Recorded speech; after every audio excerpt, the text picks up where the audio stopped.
Écoutez mes frères, lorsque quelqu'un vient à vous avec le titre de prophète, ne paniquez pas. Ce n'est pas à vous de taxer quelqu'un de vrai ou de faux prophète. Il suffit de le laisser parler pour que la voix puisse trahir son identité.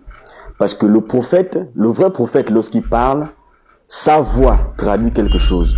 Le faux prophète aussi, lorsqu'il parle, sa voix traduit autre chose. La voix du vrai prophète, c'est quoi? Quand vous lisez le livre de Jérémie chapitre 1, Jérémie dit à Dieu qu'il n'a pas la parole facile pour aller parler. Mais Dieu réplique à Jérémie en disant, je vais mettre les paroles dans ta bouche. Autrement dit, la voix de Jérémie lorsqu'il parle, c'est la voix de Dieu. On reconnaît en Jérémie les paroles de Dieu. Mais lorsque Ananias s'est présenté devant Jérémie, Jérémie dit à Ananias, l'Éternel ne t'a point envoyé.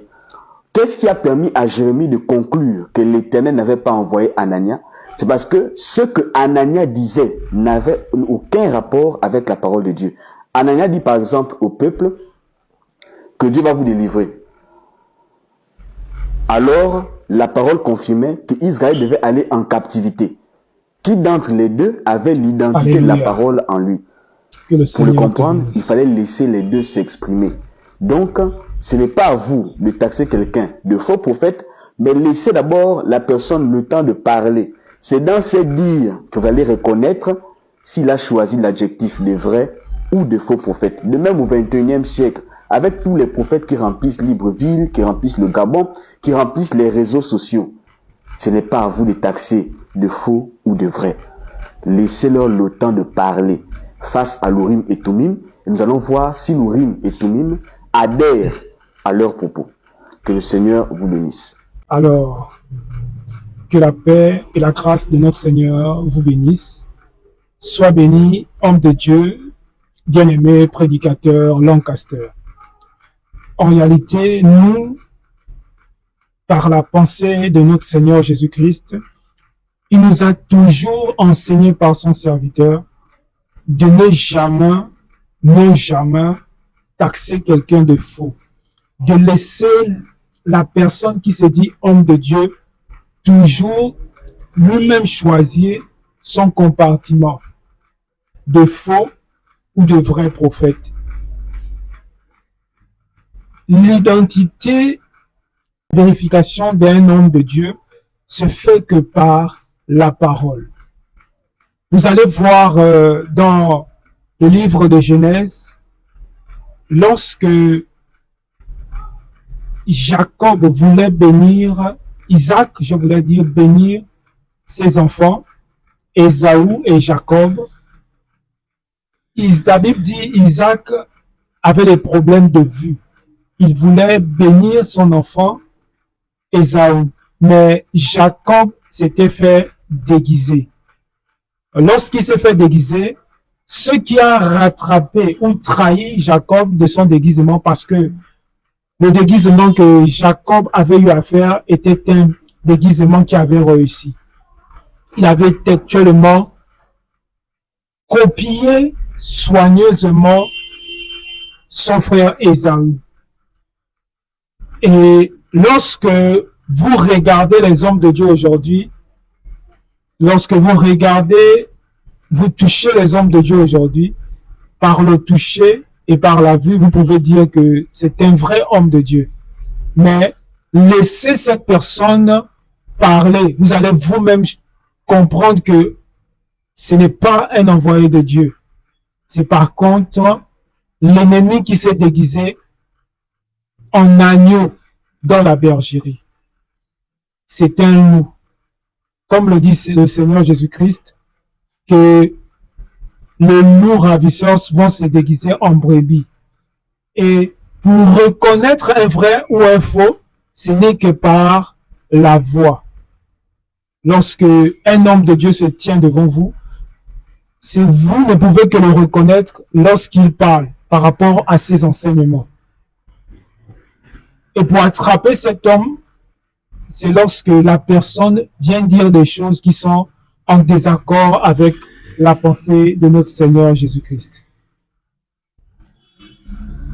Et cela m'amène à dire que 98% des églises au Gabon appartiennent à Satan. Parce que les hommes aujourd'hui n'ont pas cette capacité de reconnaître une vraie ou une fausse église. Parce que pour eux, l'église, c'est ce qui a des chaises, des baffes, des pianos et un lieu pour pouvoir faire leur trafic. D'autres appellent ça maison de Dieu. Mais à la lumière des Écritures, lorsque nous regardons Jacob, lorsqu'il a appelé un lieu maison de Dieu premièrement, il n'y avait ni chaise, ni piano, ni baffes, ni micro. Mais comment a-t-il dit ici dans Genèse 18, c'est ici la maison de Dieu, mais moi, je ne savais pas. Plusieurs personnes ne savent pas, en réalité, là où se trouve la maison de Dieu. Ils tombent dans la séduction de Satan parce qu'un bâtiment a été écrit Église de Jésus-Christ. Ne vous fiez pas à ça.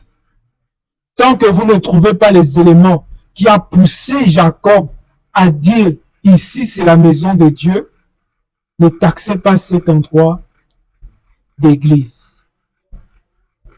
C'est pourquoi je voudrais rejoindre les propos de mon bien-aimé prédicateur Lancaster, que c'est pas à nous de dire à quelqu'un qu'il est faux.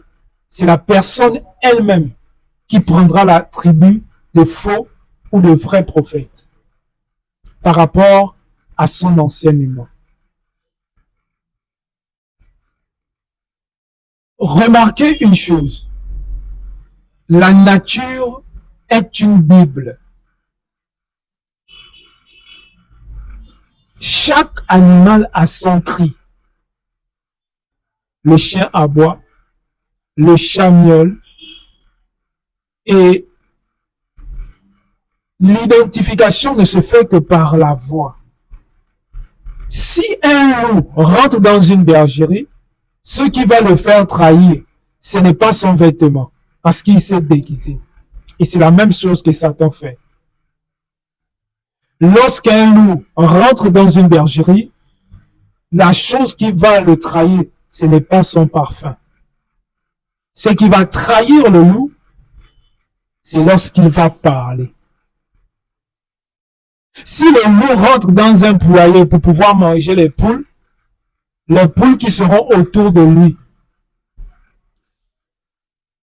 vont reconnaître que ça c'est un ennemi, c'est à 5 heures. Lorsqu'il sera l'heure de crier, lorsqu'il sera l'heure que le coq chante, les poules qui seront là vont reconnaître que ça, ce n'est pas notre époux. Ça, c'est l'ennemi. Et je voudrais finir en disant à quelqu'un, aller à l'église, c'est bon. Prier, c'est bien.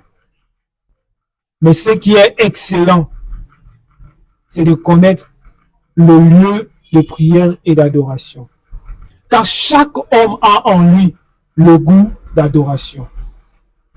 Mais ça quitte à nous de savoir comment il faut adorer et là où il faut adorer. Que le Seigneur te bénisse, prédicateur Lancaster, pour la pensée que tu as mise. Shalom à tous nos auditeurs et nos followers. Que la paix et la grâce vous bénissent. Partagez et likez.